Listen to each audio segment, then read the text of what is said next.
So hello all and welcome.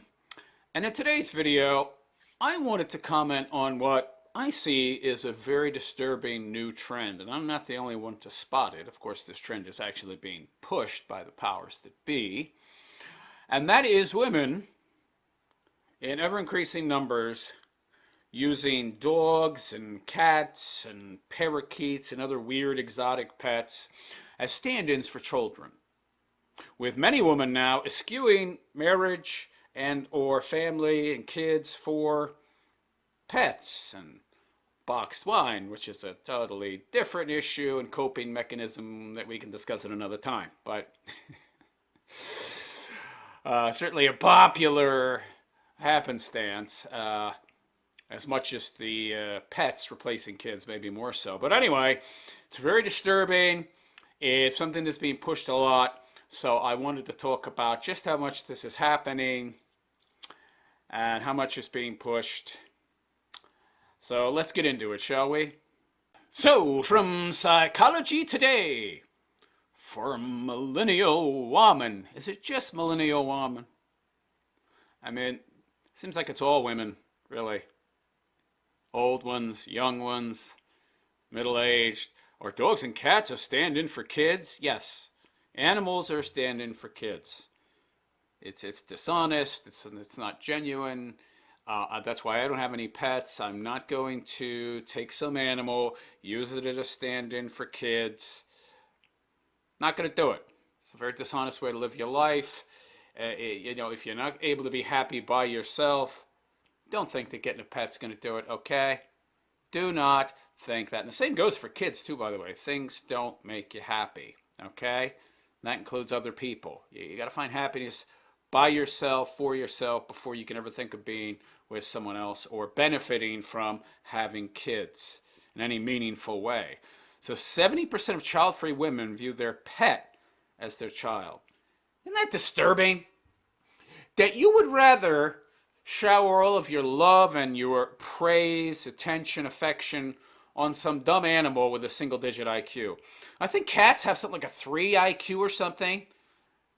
I mean, it's absurd how dumb a cat is. By the way, this idea that cats are smart, it's idiotic. And dogs, they're not much smarter. I mean, maybe border collies. I know border collies are like the smartest dog out there, and a border collie could be pretty smart. Maybe they got a higher IQ, maybe 10.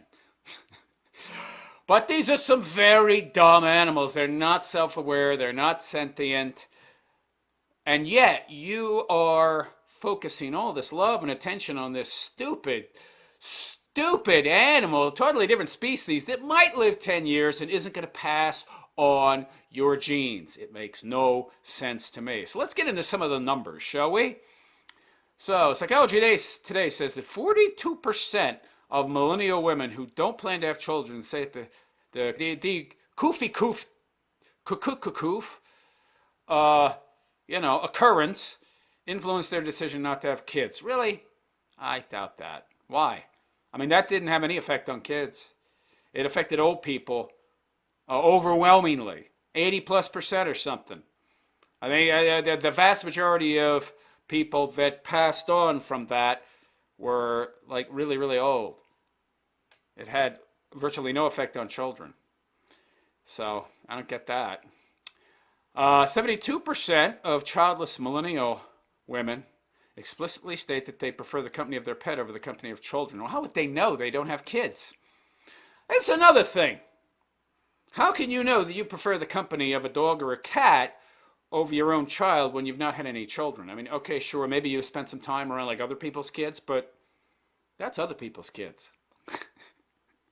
By the way, when I was younger, I didn't like kids either. But once I got into my late 30s, early 40s, I started having a deeper appreciation for them. Now I like kids, but I don't like, a lot of other people's kids I don't like, but that's because they're brats and the parents don't put much time or effort into raising them, and they just let them run wild, and they don't teach their kids any manners or consideration for others. And the kids are very rude. They've learned no respect for their elders. But that's the parents' fault. That's not the kids' fault. But I have a deep appreciation of children. And by the way, if it's your own child, your feelings are going to be much different than if it was somebody else's. So how do you know how you would feel about your own children if you haven't had any? It's a way different experience spending time with other people's kids than your own. And like I said, a lot of the reason that people have problem with other people's kids is because those kids are a nightmare and they're obnoxious and they're not very well behaved. So that's more an issue with the parents and how they raise them to be spoiled brats more than anything else. Anyway, 69% of millennial women have not chosen to become a mother, and they say that having a pet is easier than having a child. Well, yeah. Yeah, well, yeah. No kidding. But how much easier is it really? I mean, okay, oh, true. You can leave the animal at home. It's not getting a lot of attention, but it barks a lot. Your neighbors might complain. But dogs and cats, yeah, you can just leave them alone. Leave a dish of food there, a bowl of water. That's it. Okay, yeah. But do you get the same experience? Do you get the same value as a human being? Raising a puppy to a dog and have a dog that'll be dead in 5, 10 years and isn't your same race, same species, and really isn't all that self-aware. They're not self-aware much, if at all, really. They look at their self in a mirror. They don't know that that's them. They think it's another dog or something. That's stupid. And you're really getting something out of that as compared to having your own kid. I mean, you know these animals only like you because you're feeding them, right? You're giving them food, you're showering them with all this affection that you could be putting into a kid. That'll love you and take care of you when you get old and give you grandkids so that you actually have something to do when you're 70. Like look after your grandkids and spoil your grandkids. So odd to me, this using different species, pets as stand-ins for human beings. When the koofy koof koof occurrence set in, there were many who predicted that the lockdowns and restrictions on movement would cause couples to spend more time together and end up feeling a baby boom. No, come on. No. Not this latest generation of people who are getting married for all the wrong reasons. These people who are getting married for all the wrong reasons, meaning very superficial reasons, they're not going to be able to handle spending all that time together. Because they got together for all the wrong reasons. So now they're having to spend this time together. They actually find out that they're not all that compatible as where before, they're seeing each other a couple hours a day after work. And that's it. Yeah. However, exactly the opposite occurred. Yeah. Big shocker. I wasn't surprised at all. Data published by the CDC show that birth rates in the U.S. reached a record low in 2020. That was the whole point, by the way. And this is all part of the depopulation agenda, people. Specifically, there was a 4% decline in the number of U.S. births. The vast majority of that was among whites. From the previous year, birth rates have been declining in recent times. However, this figure is double the average yearly decline since 2014 and represents the lowest number of births since 1979.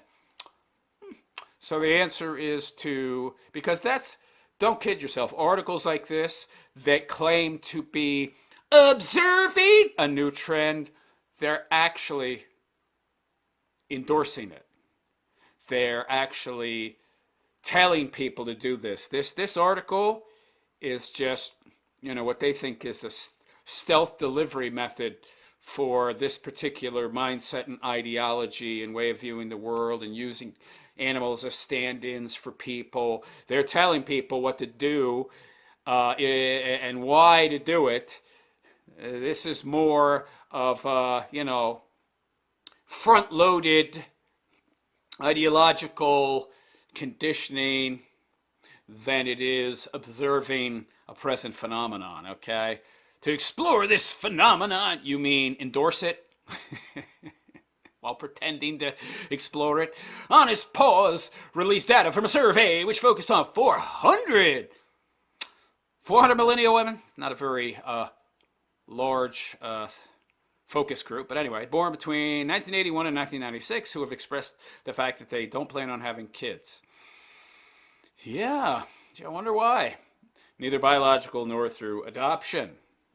Their goal was to understand why these women are opting out of motherhood. Because you told them to opt out. Because you've told them, Psychology Today and other mainstream outlets that having kids is a burden, that it ties you down, that it just impoverishes you, that it enslaves you to a child and, of course, to a husband if you're foolish enough to get married, and that's oppression. That's why they're opting out, because you're lying to them, telling them they can find real meaning in pursuing a career. Oh, yeah. These new data also show that for many of these women, pets may be serving as a stand-in for children. Maybe? Isn't that the whole goal here? Divide men and women.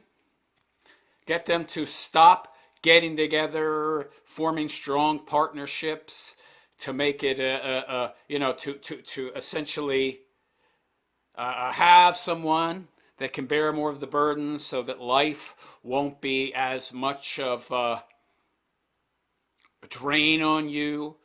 You have somebody there to support you through the vicissitudes of life. Instead to tell people that there's freedom in going it alone, ladies, which they're far less capable of doing than men. So, of course, the answer is to fill that void with dogs and cats, not with people. Yeah, people will burden you, people will weigh you down, but dogs, cats, and cockatoos? No.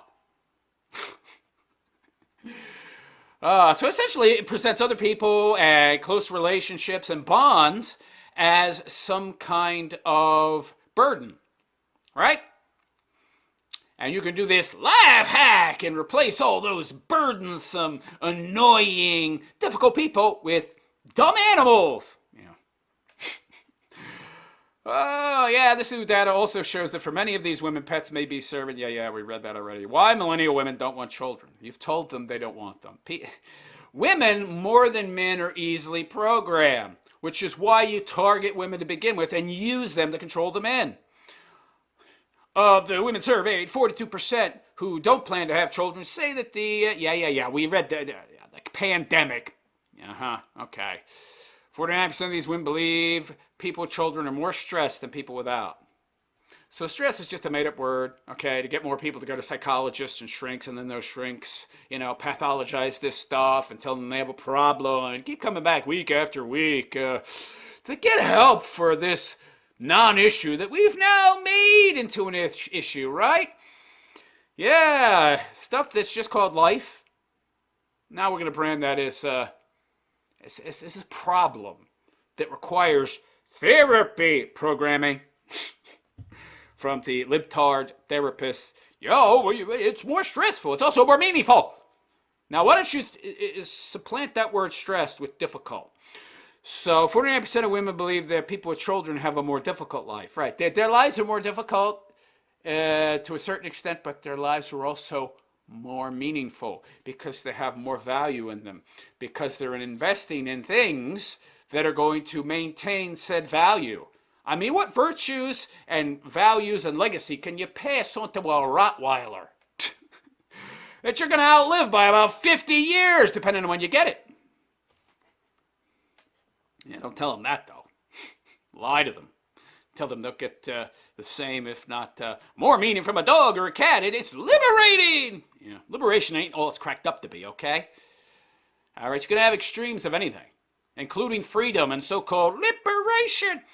41% say they don't want to raise a child in the world's current conditions. Well, how the hell are you going to change those conditions if you don't have kids and then teach them your values that would help counter what you see as negative current world conditions? I mean, aren't you just teaching people to have a defeatist attitude and to think they can't change anything? Wow, I wonder who's pushing that mindset. The mindset that you have no power, no control, so just give up and let the powers that be rule the world while you have no kids and no legacy and no family. Yeah, I wonder. 42% don't feel there are enough programs and resources available, such as affordable health care and child care, to help parents raise a child. What are you talking about? There's tons of single mothers. What are you kidding me? There's tons of programs and resources. I mean, what do you think's bankrupted our government? We're like at $32 trillion in debt now in the United States, with the vast majority of that debt being from social welfare programs. Oh, that and wars, foreign wars. About the vast majority, probably like 28 trillion, is from social welfare. There's plenty available if you're a woman, right? That's what you're talking about. Affordable health care, child care. Oh, there's not enough help available. Well, that's what men are for. No, no, no, no, no, no. Because you see, I've been taught since I was young. My university taught me that men, they're a drag, they're a burden. They just hold you back. They enslave you. I don't know what you think being a wage slave is. Is that better? I don't get it. Anyway, 38% feel that raising a child requires too much energy and time. Too much energy.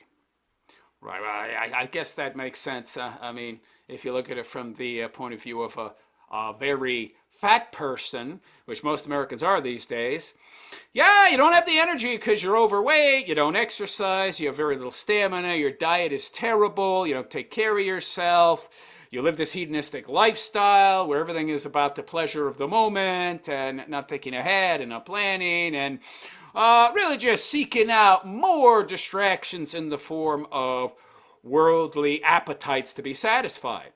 Yeah, so of course you think that it's too much energy and time. Meanwhile, you're dumping an awful lot of time into all of your hobbies and personal pursuits, which, they're transient. They're momentary pleasures that are fleeting and don't last. So you would have enough time and energy if you put the energy and the time into a family that you're putting into your mostly dopey hobbies, but, God forbid I sacrifice anything in my life. No. 33% feel that raising a child would infringe on their freedom. Yeah. Wonder who taught them that. I mean, it would infringe on some freedoms, but it would create new avenues, new paths to explore that would give you more meaning in your life and new adventures that are far more satisfying. 32% say that they are prioritizing their career or education. Yeah, women are saying that. They're prioritizing their career or education. 32%. This is a weird trend. I don't get this. Women are doing everything backwards. I don't understand. You are most fertile in your 20s. By 30, 90% of your eggs are dead. Why are you pursuing education and career during the time when you can actually have a kid that is quality? Meanwhile, you wait until 30, you probably can't have kids, and if you can have kids, the quality of those eggs isn't so great, and you're not going to really have the best representation of you.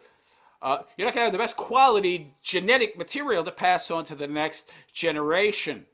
So you're not going to have the most pristine legacy to pass on than if you had kids during the time when you are most fertile. Why don't you have kids in your 20s and then get your education and career in your 30s or 40s? I don't understand. It seems like you're doing everything backwards. Does that make any sense? I don't think it does. But anyway, there's nothing wrong with prioritizing your career and education so long as you acknowledge the biological realities of life and you live within those realities and boundaries instead of trying to buck them. It's when you try to buck reality that you run into all sorts of problems. So the sense of the researchers, what sense? I don't care about sense. I don't care about how the researchers felt. I care about empirical facts.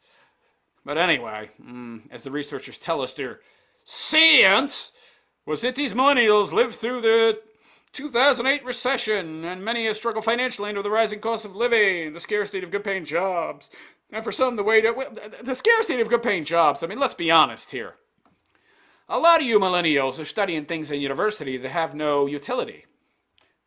I mean, if you learn more about how objective reality works, instead of having helicopter parents that are more interested in being your friends and making life easier for you, if you instead were more exposed to the realities of life and the difficulties, and were actually forced to face more obstacles early on in life, and forced to face the reality that you have to learn something, a skill, some kind of ability that's applicable that where there's a market for it, something of utility, you would probably not have such a difficult time finding a decent paying job.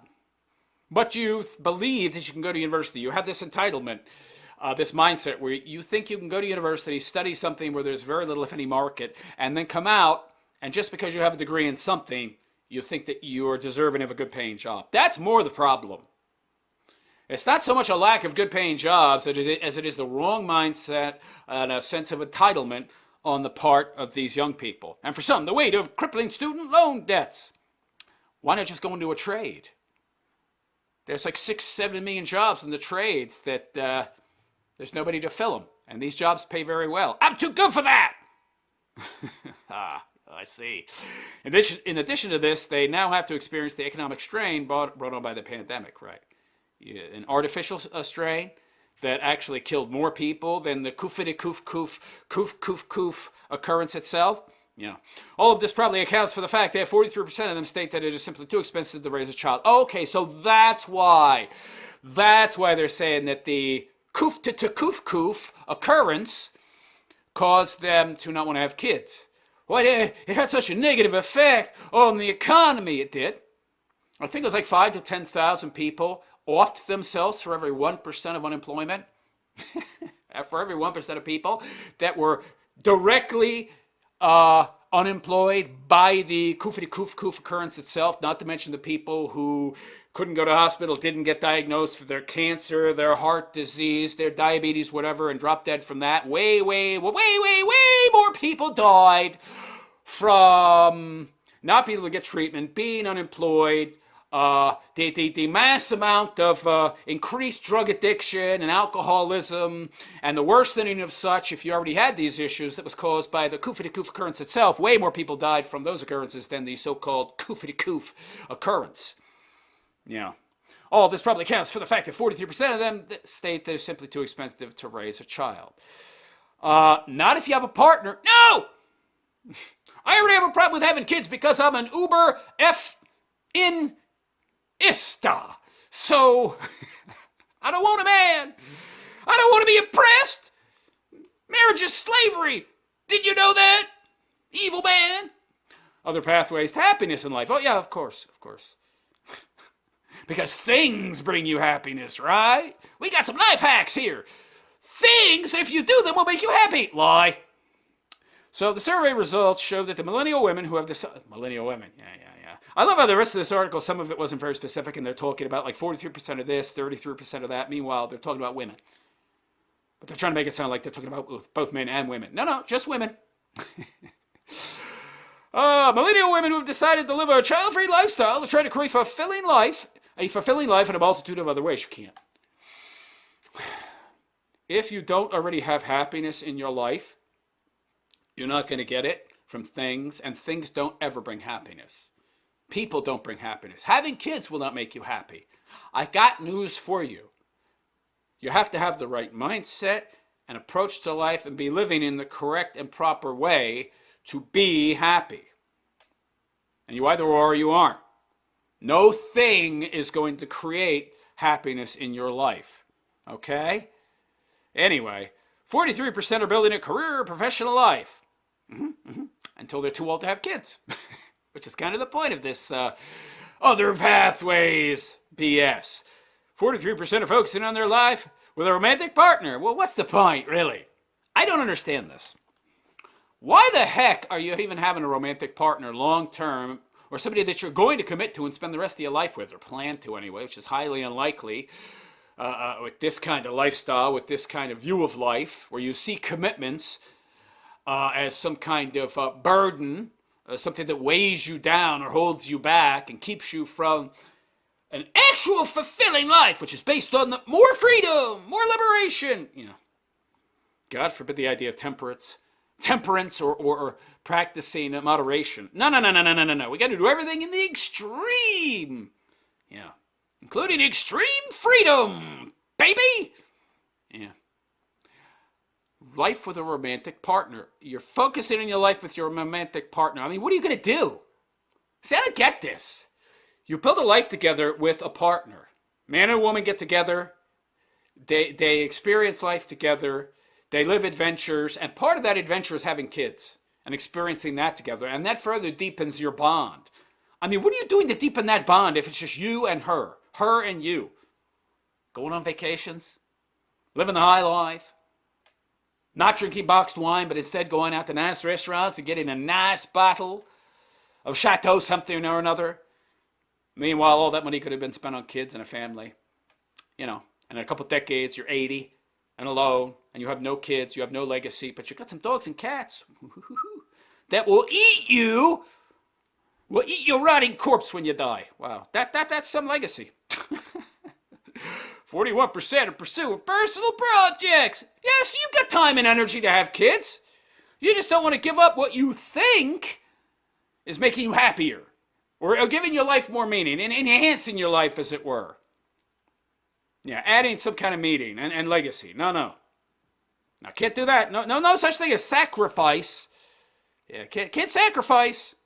40% are enjoying hobbies. See? I called it. Yeah. See?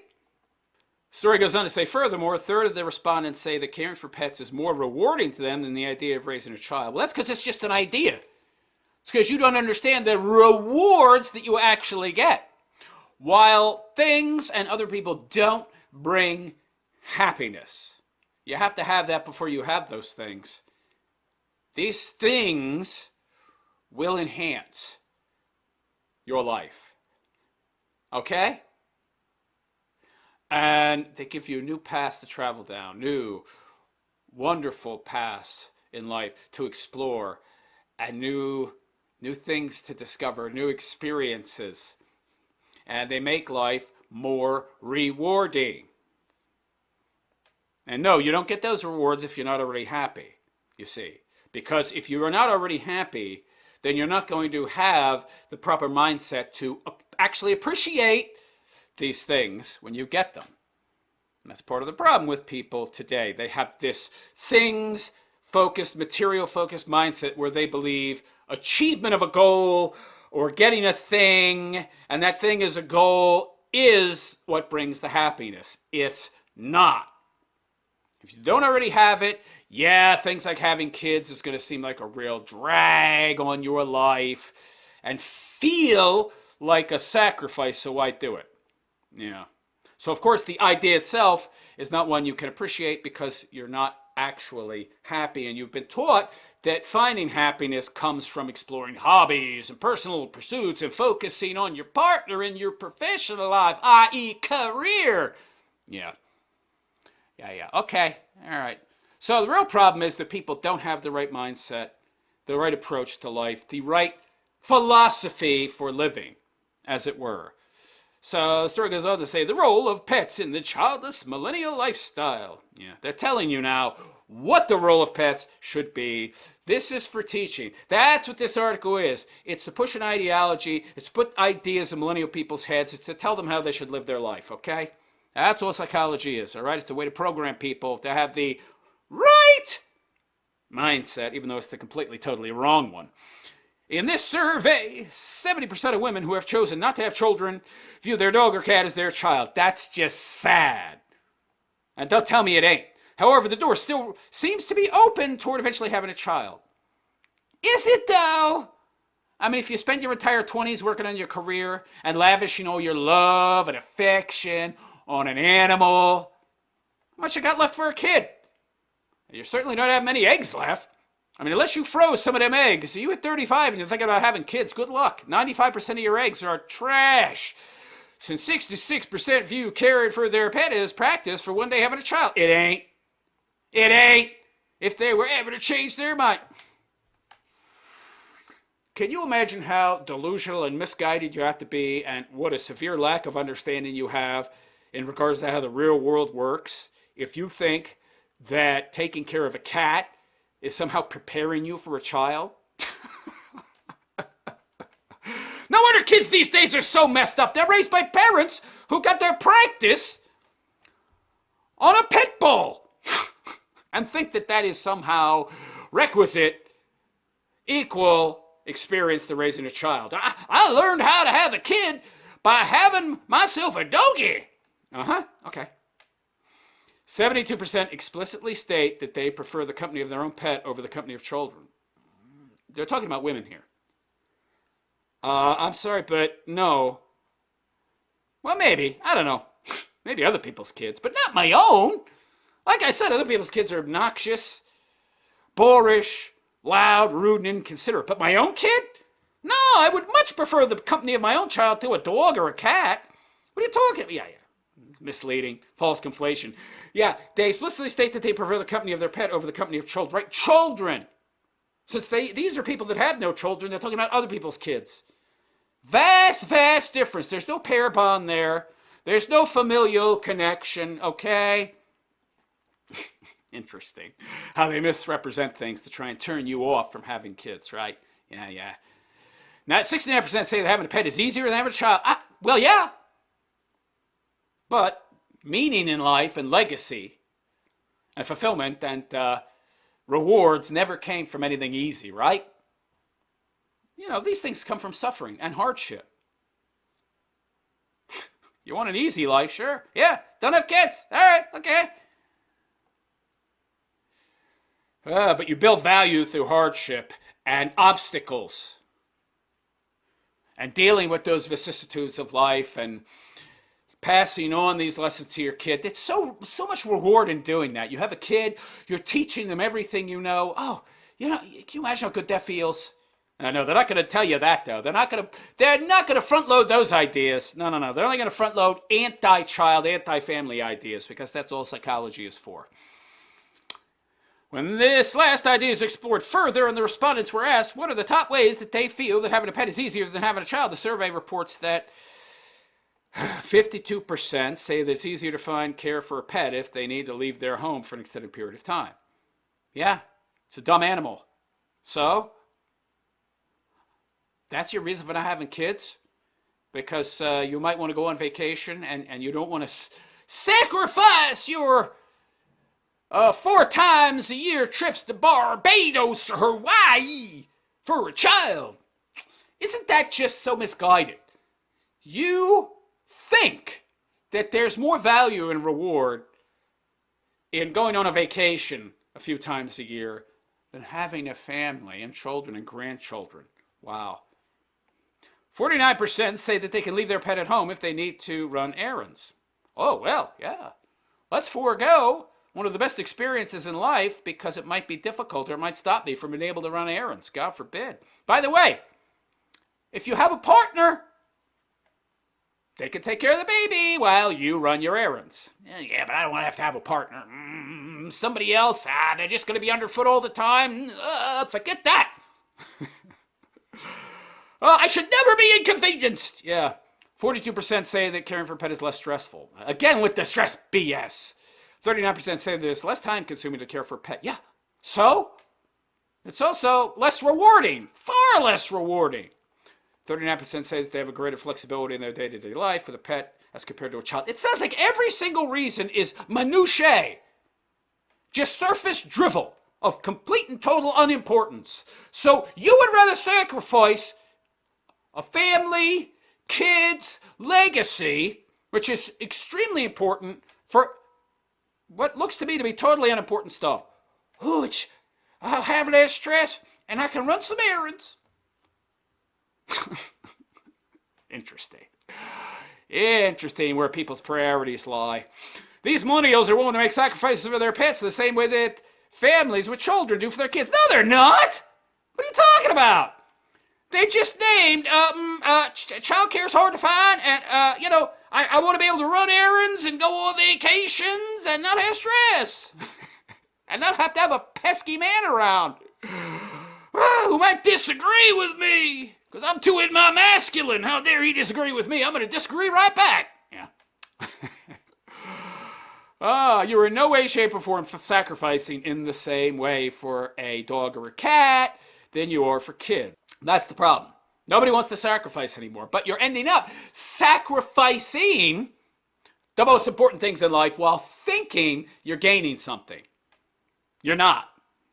This unlimited freedom that you seem to want is just another form of slavery.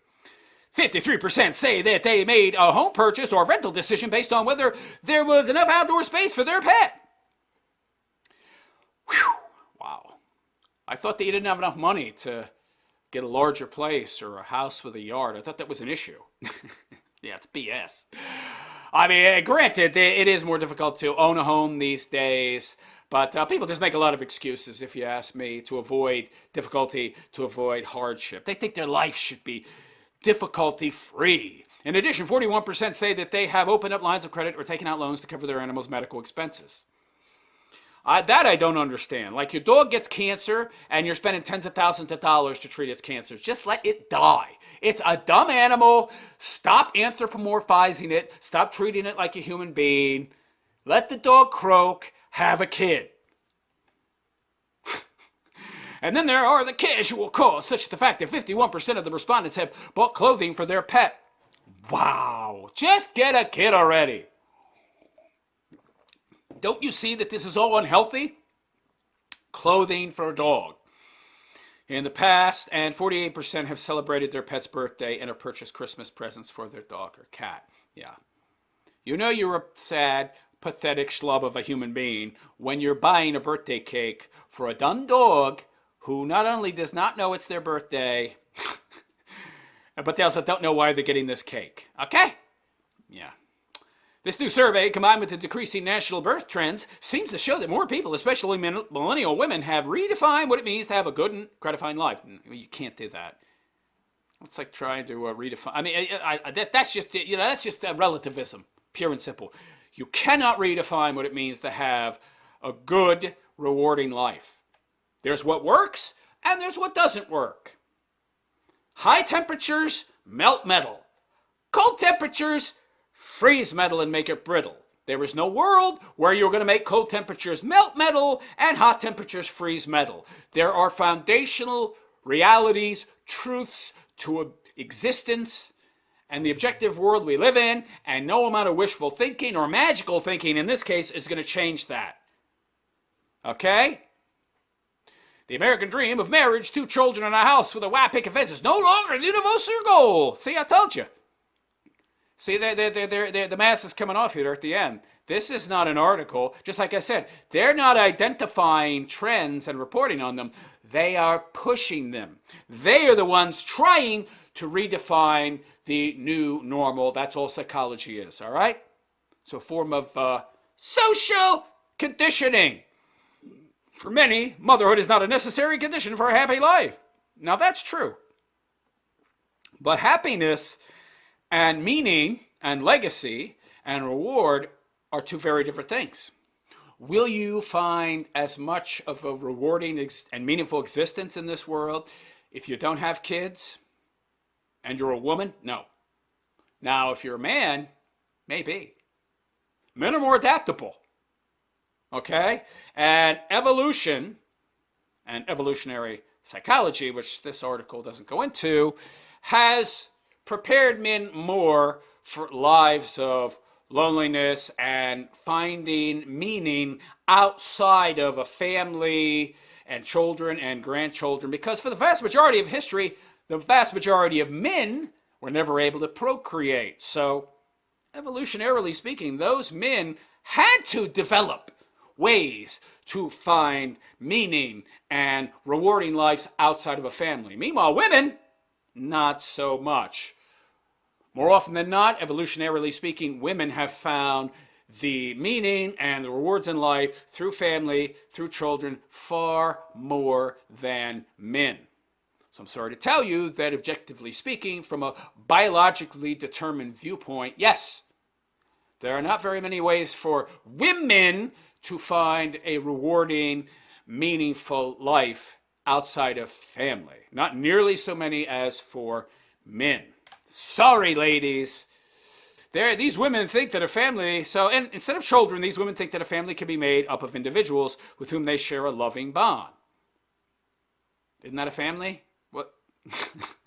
Whether that is a romantic partner or perhaps a furry 4-pawed companion. Notice they didn't say child. So, you just want, the ending is very clear. They want men and women to get together and not have kids. All right? Not have kids. Yeah, because there are too many people in the world as it is. We want to get the population as small as possible. Yeah, that's right, because the fewer people there are, the easier those people are to control. Got to whittle down that population somehow, globally speaking. One way to do it. Tell women that it's just as fulfilling to have a dog as a child. So there you go. There you go. Psychology Today. Pushing propaganda like never before.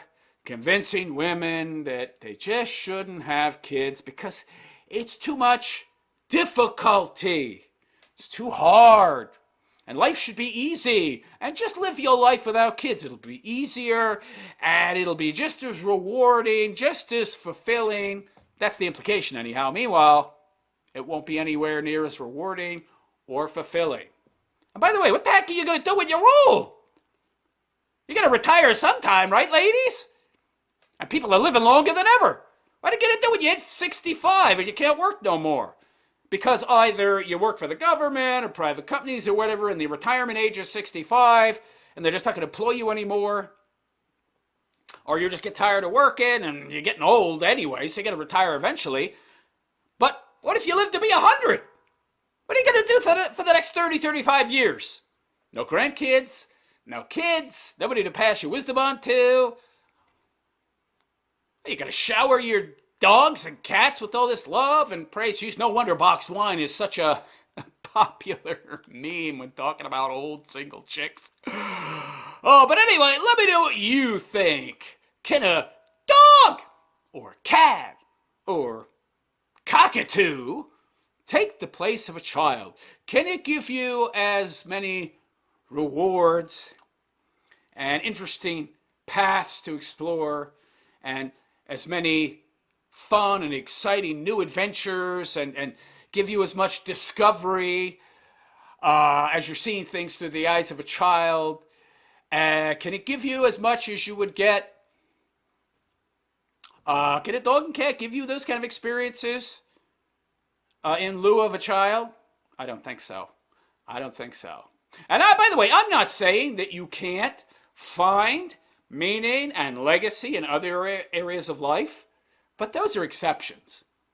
It's not so easy to find a career, to find a life path that will give you the same kind of opportunity for these things as a child and a family. They do exist, but those are more the exception than the rule. Meanwhile, throughout human history, the one thing, the one path that has proven the most accessible and the most efficacious to essentially giving one a rewarding, meaningful life with legacy is having kids. But let me know what you think in the comment section. And please like and subscribe to my YouTube channel if you have not already. Hit that subscribe button. It's not difficult. Also, leave a comment and let me know what you think about this article. It's always good for the algorithm. Give me a thumbs up. And don't forget to follow me on Alt Tech. You'll see at the top of the page, you'll see at the top of the video, some other Alt Tech platforms I'm on and my name on those platforms. And I guess that's it. I wish you all a good and pleasant day. Take care.